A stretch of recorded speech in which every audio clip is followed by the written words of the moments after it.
Olá, tudo bem? Hoje eu não vou falar de matemática, apesar do ambiente aqui estar altamente matematizado. Estou aqui agora preparando, o próximo vídeo de matemática. Mas hoje não. Hoje eu vou falar de um tema diferente. Espero que você não estranhe, né? Você que é inscrito aí no meu canal, você já está acostumado ou acostumada, a me ver falar de matemática, de física, de geometria, de lógica. Não estranhe não, mas hoje eu vou fazer questão de falar de um outro tema. Um tema que diz respeito a mim. Você, caso seja inscrito no meu canal, assista meus vídeos, com toda certeza diz respeito a você, mas deveria dizer respeito a qualquer brasileiro. Qualquer brasileiro, independentemente da idade, da classe social, não importa, deveria dizer que é educação. É um tema super amplo, Nós seríamos capazes aqui de gravar, sei lá, uma quantidade fenomenal de vídeos, cada um desses vídeos falando de um determinado problema ligado à educação. Mas hoje, particularmente, eu vou querer falar da grade curricular, das críticas que são feitas, algumas até de uma certa forma procedentes, a maioria não, a maioria é bobagem, mas algumas críticas são procedentes, são justificáveis em relação ao que se ensina nas escolas, tá bom? É um problema, não é brasileiro, é um problema na realidade mundial, tá bom? E o estopim, o motivo pelo qual me levou a gravar esse vídeo, foi um vídeo que minha filha viu, a Gabriela, tem o quê? 3 semanas, mais ou menos um mês, um vídeo passou na internet, ela, meu pai, dá uma olhadinha aqui nesse vídeo, veja o que é só o que esse rapaz está falando. E aí tinha um rapaz lá fazendo muito sucesso, E duas coisas me chamaram a atenção. Uma dessas coisas eu pensei que a humanidade já tivesse superado isso, mas não superou não. Essa pergunta ainda existe, Uma das coisas que me chamou a atenção é por que eu tenho que estudar fórmula de Bhaskara. Ele deixou isso bem claro, Por que tem que estudar fórmula de Bhaskara? E a outra, ele passou as 10 matérias que, segundo ele, deveriam ser ensinadas na escola para atrair a atenção dos jovens, Para que fosse um ensino utilitário, tivesse utilidade na vida do jovem, tá bom? Essa pergunta, por que se aprende matemática, isso é tão surrado, isso é tão velho, uma coisa tão velha, mas é triste ver, desanimador ver que isso ainda faz muito sucesso. Você quer ver eu lhe dar um exemplo? Por que eu estou fazendo essa pergunta? Vamos lá.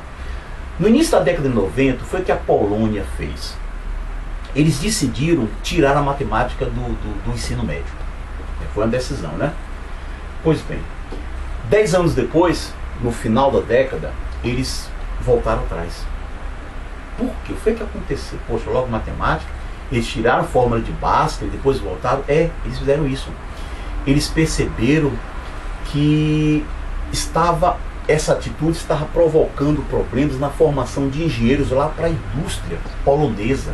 Estavam começando a estrangular falta de cérebros na área de exatas.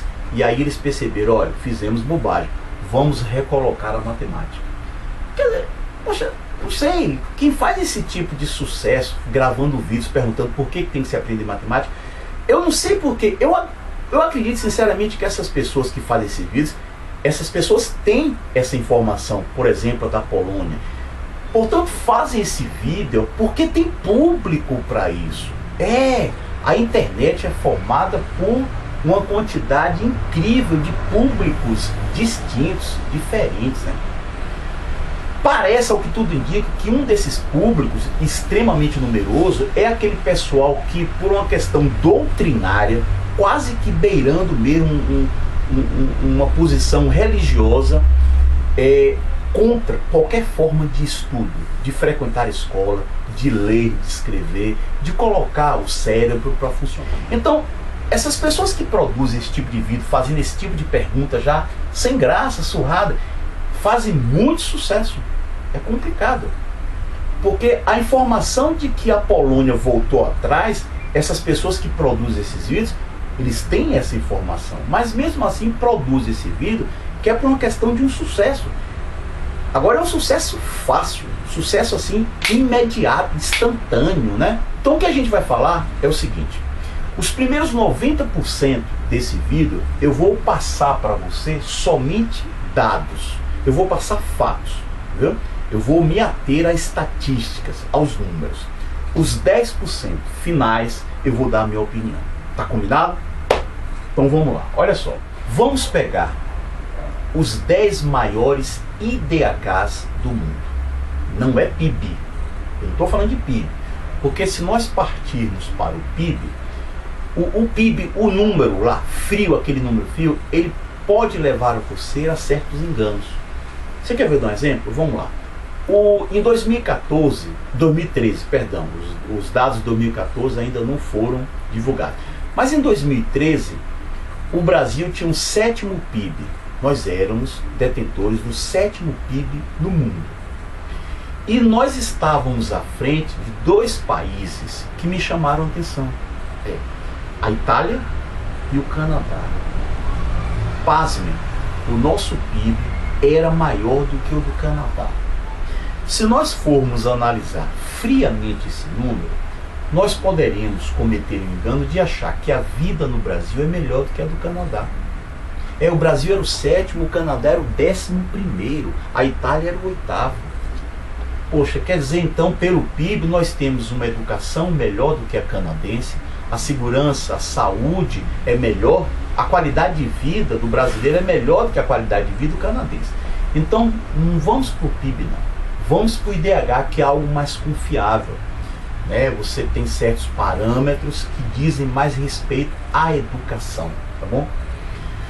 Índice de desenvolvimento humano é um número, né? Quanto mais próximo do número 1, melhor é o IDH. Quanto mais próximo de 0, pior é o local para se viver. Vamos lá. O IDH usa vários parâmetros, como por exemplo, educação dos habitantes de um país, expectativa de vida, qualidade de vida, riqueza, tá bom? Então são vários, não é apenas a riqueza, como é no PIB. Na realidade, tem outros fatores.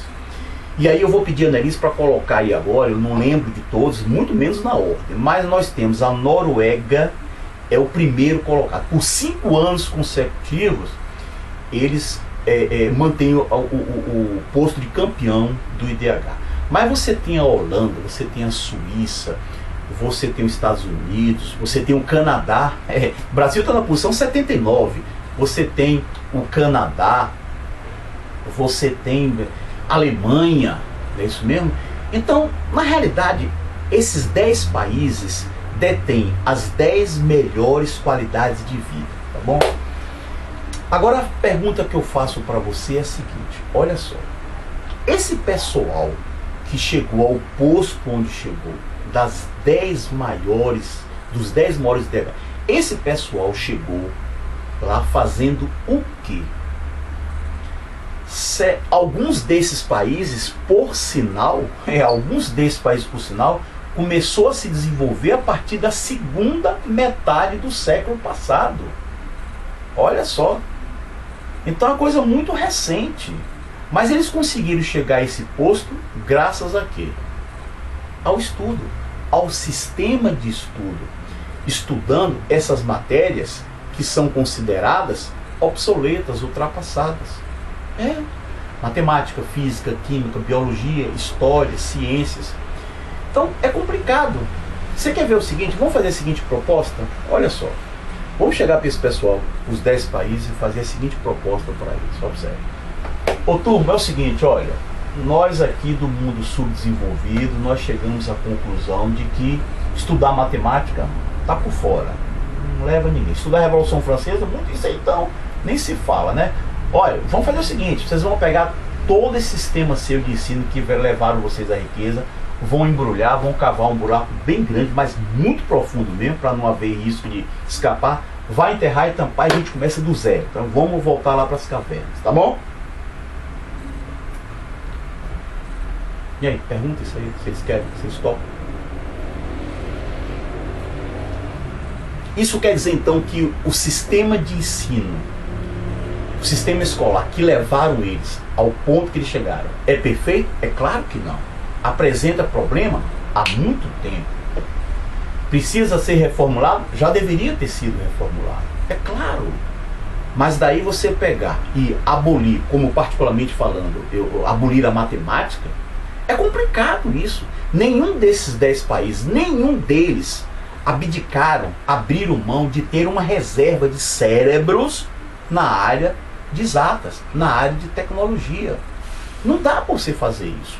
Então esse tipo de pergunta é complicado. Em 2015, você ainda tem gente que tem múltiplos orgasmos ao ouvir essa pergunta: para que tem que aprender matemática? Eu não sei qual a utilidade de fórmula de Bhaskara, né?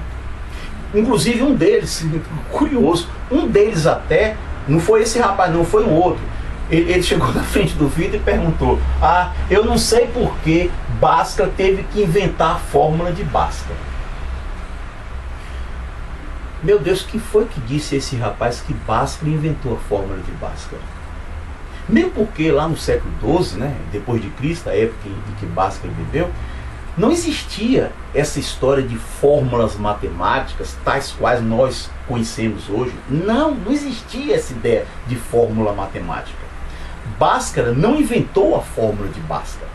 Essa fórmula apareceu na Europa renascentista, século XVI. Portanto, do século XII para o século XVI, nós temos 400 anos.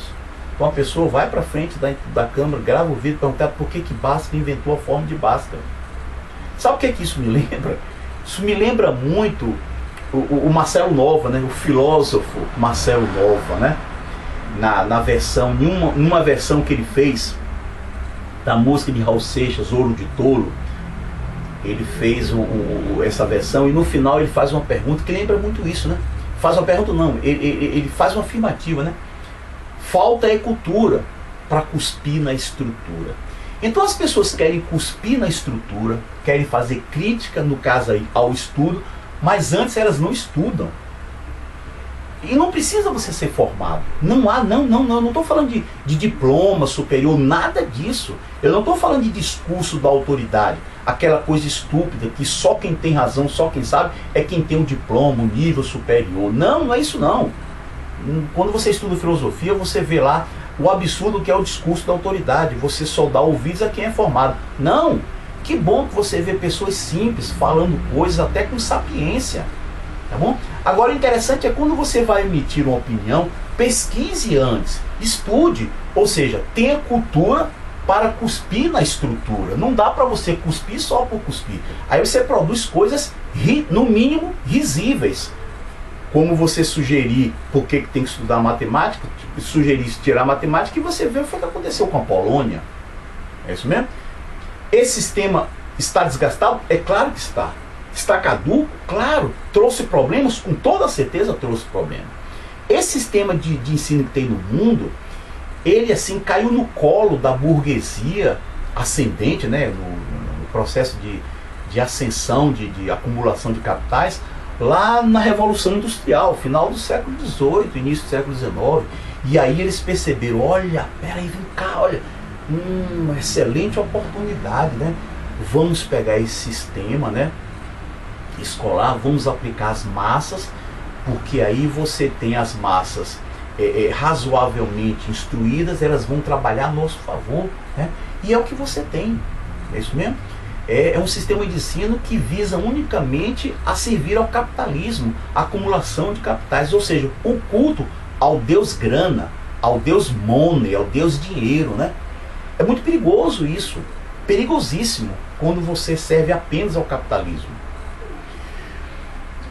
Ciência somente por ciência, aprender técnica somente por técnica, quando você aprende física só pela física, só por aprender física, matemática só por aprender matemática, biologia apenas pela biologia, ou seja, ciência apenas por fazer ciência, isso é muito perigoso, extremamente perigoso. Eu ainda não estou, na minha opinião, ainda estou em dados, tá bom? Aí você vai para o cientificismo, né? O mito do cientificismo criado por Augusto Comte lá, com o positivismo no século XIX, quando ele chegou ao absurdo, à estupidez de afirmar que a ciência era o único caminho verdadeiro para o conhecimento humano. Cara, colocou a filosofia na lata do lixo. Não existia nenhuma outra forma de você ver o mundo para Augusto Conte, não. Isso é fantástico, foi fantástico e é fantástico para o capitalismo. Né? Claro, quando você elimina qualquer outra forma de ver o mundo, filosofia, arte, a própria religião, né? E aí você foca apenas no progresso, na ciência, isso é perigosíssimo, né? Eu não preciso falar dos resultados, das consequências nefastas do progresso pelo progresso, da ciência apenas pela ciência. A exaltação da técnica produz, sabe o que? A bomba atômica. Produz acidentes horríveis, como a usina de Chernobyl. Produz o que está acontecendo hoje, que é o aquecimento global. As pessoas ainda, apesar de você ter quase todos os cientistas falando, olha, o bicho vai pegar. Nós nunca estivemos em nenhum momento tão dramático para a própria existência humana quanto o aquecimento global. E o aquecimento global, nós chegamos onde chegamos, graças ao capitalismo desenfreado, exacerbado.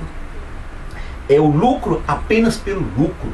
A aplicação da técnica, da ciência para destruir, para não falar outra palavra, ficaria feio, para destruir a natureza, para acumular capitais. Isso nós devemos, em grande parte, a esse sistema de ensino que está aí. O que não justifica as pessoas virem para cá querer perguntar por que se tira matemática. A ciência, graças à filosofia, tem condições de se corrigir. A ciência mesmo se corrige. Agora, graças ao questionamento do filósofo, tá bom? E a matemática entra aí para poder fazer o questionamento, tá bom? A própria ciência que polui, ela mesma vai depois criar mecanismo para produzir a despoluição, tá bom? E aí o que é que acontece? Vamos parar agora nos dados, eu vou passar para a minha opinião. O que eu vou dar agora é opinião, mesmo porque ninguém tem a fórmula certa. Desconfie quando você vê alguma pedagoga, né? É muito comum essas pedagogas posarem, ou então escreverem, ou falarem, ou então escreverem, de que tem que fazer isso e assim assado. Você, na maneira como você vê ela falar, parece que possui a fórmula secreta. Olha, a verdade está com aquela pensadora. Isso não existe. Desconfie de duas coisas das pessoas que posam como donas da verdade. Duas coisas. Ou você deve desconfiar da saúde mental dessa pessoa, então da honestidade intelectual. Ninguém sabe o que fazer. O que se tem são algumas opiniões, que eu vou passar a minha agora. Agora eu já entro nos 10% final, vou falar a minha opinião. A solução para o que deve ser ensinado e não como ser ensinado, isso aí depois a gente pode até gravar outro vídeo, mas agora o que deve ser ensinado, a minha opinião, e a Unesco já vem sinalizando há um certo tempo nessa direção, é uma ênfase maior nas matérias, nas disciplinas de humanas. É isso mesmo. Filosofia, história, sociologia. É por aí que vai, né? Para desespero, no caso, né, dos psicopatas da direita e, infelizmente, né, atraente para os cínicos da esquerda, que veem nisso uma maneira, olha, vamos manipular, vamos soltar aí os nossos pensadores, os pensadores socialistas, comunistas, vamos jogar isso daí. É uma pena, mas faz parte do jogo, né? Você ter que se instruir para poder resistir aos dois polos, né, os psicopatas da direita e os cínicos da esquerda. Mas a guinada, na minha opinião, vai ter que ser para esse lado, tá bom? A escola que não possui essas três matérias, elas deveriam incluir. E as que já têm essas três matérias, deveriam aumentar a carga horária. Porque quando você estuda filosofia, você abre sua mente de uma maneira que depois você espanta, quando você olha para trás, poxa, meu Deus do céu, como era uma pessoa com a visão fechada. Você começa a perceber, a criar capacidade de análise crítica sobre os diversos acontecimentos que estão ocorrendo, os diversos fatos, a conexão, né, entre os diversos dois fatos aparentemente completamente desligados, mas eles na realidade eles têm muita ligação com. Mas a filosofia ela permite a você, ela lhe dá essa capacidade de você analisar com o auxílio da história e você perceber a trajetória da humanidade ao longo do tempo, a sociologia. Então a opinião minha é isso, porque técnica apenas pela técnica, matemática somente pela matemática, física apenas pela física, sem o questionamento do filósofo, para ele questionar por que disso, quais as consequências, quais os usos. Quando você tem um filósofo questionando a ciência, questionando a atitude, o uso, a ética na biologia, aí sim você tem verdadeiro progresso, tá bom? Então é uma opinião bem pessoal de Ayrton Torres. A guinada não é tirar matemática, não é tirar exatas, matemática, física e química. Porque pode acontecer o que aconteceu lá na Polônia. Mas na minha opinião, deveria haver, né? E espero que haja, né? Aqui tem o desejo meu de que a guinada seja justamente para essa área, a área de humanas, para que você possa formar uma massa crítica, pessoas que saibam analisar de forma crítica e não de forma ingênua, não é isso mesmo? O outro fato que ele falou, interessante, de que o segundo fato que aquele rapaz que me chamou a atenção é de que na opinião dele as pessoas deveriam aprender somente, exclusivamente aquilo que vai utilizar na vida, ou seja, uma opinião extremamente, uma educação, né, um ensino extremamente utilitário. Você aprende somente aquilo. Não queira fazer aquilo outro que você não foi ensinado. Essa limitação, sabe onde é que fica? Fica muito bonito em alguns lugares do reino animal. Alguns lugares. Você quer ver ele dar um exemplo? Onde é que fica bonita essa limitação? Quando você vê o filhotinho do urso lá, o bebezinho urso, ele lá com a mamãe. Ele não precisa aprender nada, apenas a pescar o próprio alimento. Ele passa 6 meses hibernando e os outros 6 meses ele tenta procurar alimento. Então quando ele acorda lá depois de 6 meses de hibernação, ele está faminto, ele e a mãe. Então ele vai lá e fica olhando a mãe no rio pescando. Então ele aprende aquilo. Não precisa fazer mais nada, não há necessidade de fazer mais nada. Você não vê um urso indo aprender inequação trigonométrica. Quem faz isso é o ser humano. Você não vê um urso indo estudar biologia. Quem faz isso é o ser humano. Não são os ursos que estudam os seres humanos. É o contrário. São os seres humanos que estudam o urso. Então essa coisa de você aprender somente o que vai fazer na vida, isso é muito bonito no reino animal. É lá em alguns animais. No homem não. Isso é regressão. Isso é voltar para antes do Homo sapiens. Esse tipo de sugestão, né? Tem um vídeo interessantíssimo, eu vou sugerir aí agora para você, do professor James Flynn. Você vai digitar no Google, palestra TED, James Flynn. Ele explica por que o QI nosso atualmente é maior do que os antepassados, do que o QI dos antepassados. Ele explica por causa do uso da lógica, da capacidade de abstração. É isso mesmo? É um vídeo interessantíssimo, tá bom? Vale a pena você assistir, se você concorda comigo, vale a pena você assistir esse vídeo, até mesmo para você ter informações, né? Para que você possa argumentar quando estiver conversando com a pessoa e a pessoa venha com esse papo para que estuda matemática, qual a utilidade de matemática. Tá combinado? Então vamos encerrar aqui agora esse vídeo, combinado? Então até lá.